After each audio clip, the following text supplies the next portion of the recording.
Ruben, happy new season. Easy question to start with. Team news out of the weekend. We didn't see Mazarawi or Lissandra the other day at training. How are they? Do you have any other concerns?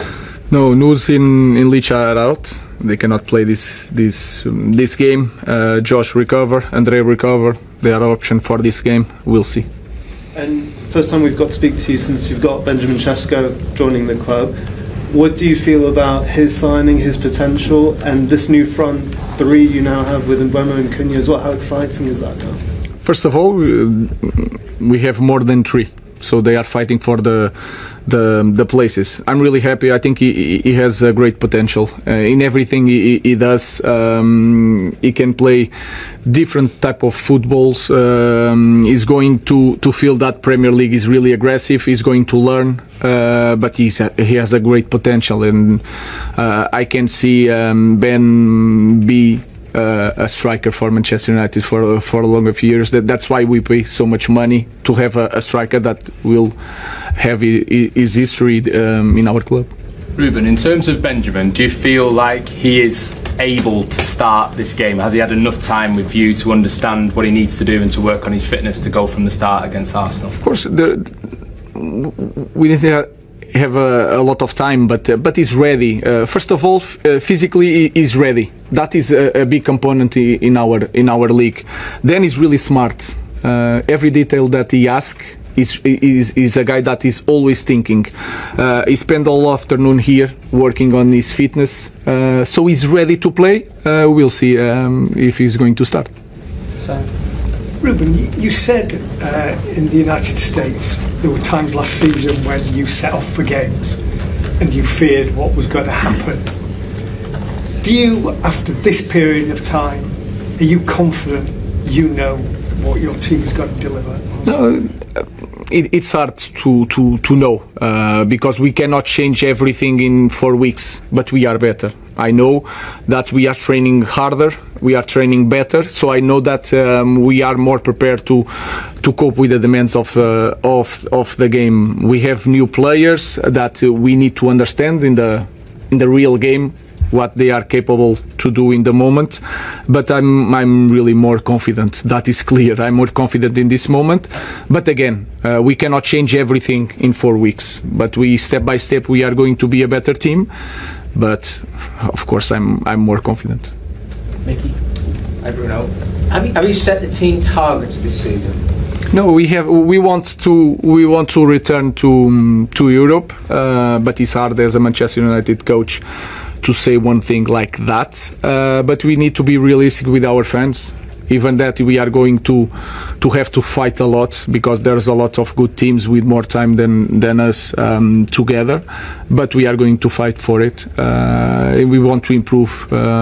We need to focus game by game. If we are thinking how we are going to finish the season is a problem. Let's focus on game by game. We want to win against Arsenal. That is the main focus. Hi Ruben. You obviously know Victor Gyökeres very well from Sporting. Can you sort of tell us a bit more? You know, when you signed him, he hadn't even played in the Premier League. He goes on to score 97 goals in 102 games for Sporting. Did you see something there that other people hadn't seen? Did he develop quicker and better than you could have expected? That is a question for Mikel, but Victor is a different league. The physicality is different. In Sporting, they have a very good group of scouting because they live from the players that they can buy and then sell to survive. I think he's a very good player. He's going to give different characteristics. It's going to be different if we face in the beginning of the game Victor or Havertz, for example. So we need to be prepared for that. But it's not a surprise to watch Victor in the big club in England. Laurie, then Samuel. Rasmus didn't get off the bench against Fiorentina. There's a potential that he might be sold this window. What's his situation, and is he still part of your plans for the selections? It's here is one more option. We will see. We are focusing this game, and Rasmus is still our player. Hi Ruben, just on the midfield situation, Do you want a new midfielder to come in, and would you be confident of getting one in? Because it does look like you're quite light in that area. I'm really happy with our players. They are working really well. We have different players for that position, so we are prepared to win any game with our players. Are there any players who could potentially step into midfield who aren't seen as out-and-out midfielders? No, maybe Mason Mount. I think he's a player that can play in that position if we want something different. But then we are going to find out during the season. But we have players to cope and to win games in Premier League. You said a couple of times last season that obviously Mikel's had a lot of time to mould his team and they're seeing the results now. And you've also said that perhaps you're not going to get the same amount of time because this is Manchester United. As you're starting the new season, how do you assess kind of your position? You've said that lots of players have got a clean slate. Do you feel that it's a clean slate for you as well, that all of last season can just be forgotten and you should be allowed to kind of have the time this season to kind of mould the team in the way you want?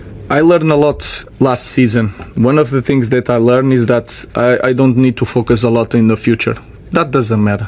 I don't care. I just want to win against Arsenal, to focus on Arsenal, and I need to live day by day, like my players, and focus in each game. So I learned that everything that gets a little bit noise to our team, I have to take out of the picture. So I just prepare to coach my team against Arsenal. Is that a hard thing to do though at Man United? No, of course, as a manager, you have to, with the board, you have to have a plan, a long plan. But nowadays, with 3 interviews every week, we just need to focus on Arsenal. We want to win this game against a very good team, against a very good coach. Let's focus on that. Okay, we'll go Richard and then finish with Paul. Hi, I just wanted to ask about Bruno Fernandes. How do the new arrivals benefit him? Or does it change? And you said over the tour that you wanted him to be close to the area, but obviously the new arrivals make it sound like he's probably going to play in the midfield too. But do you still want him to be advancing, like playing, or can he even play both roles? Or? Even last season when he plays as a midfielder, it was like maybe the player that had more shots near the box. So I think it's a good thing also for Bruno to stay a little bit during trainings in one position. Then is winning a lot of things in your journey as a player. You lose some things, you win some things. I want Bruno near the ball. So that is really important for our team. But last year I felt like sometimes we need Bruno near the goal. We have now players with different characteristics that can cope with that. So we'll try to arrange game by game the best players in the best positions. Ruben, could you just clarify something you said about Sesko earlier? You said that he'd been working or been doing sessions to get fit. Is that like an extra thing? No. He does the same as the other players. What I'm saying is that he's one guy that stays here, have lunch, and then goes to the medical department, do the stretching. So the guy is always thinking about football. He's really obsessed about that, and that is a good thing because you don't have to think about that aspect with that young guy. I don't need to tell Ben, this is Manchester United, a lot of pressure, you have to perform, you need to be ready for the physicality, we need to be ready for every game is like do or die. With that guy, I have not that concern. I have the opposite. Enjoy a little bit. You said earlier that he was asking you questions. Do you like that? I really like that, especially when is smart questions. So he's listen and he wants to perform. So that is really good.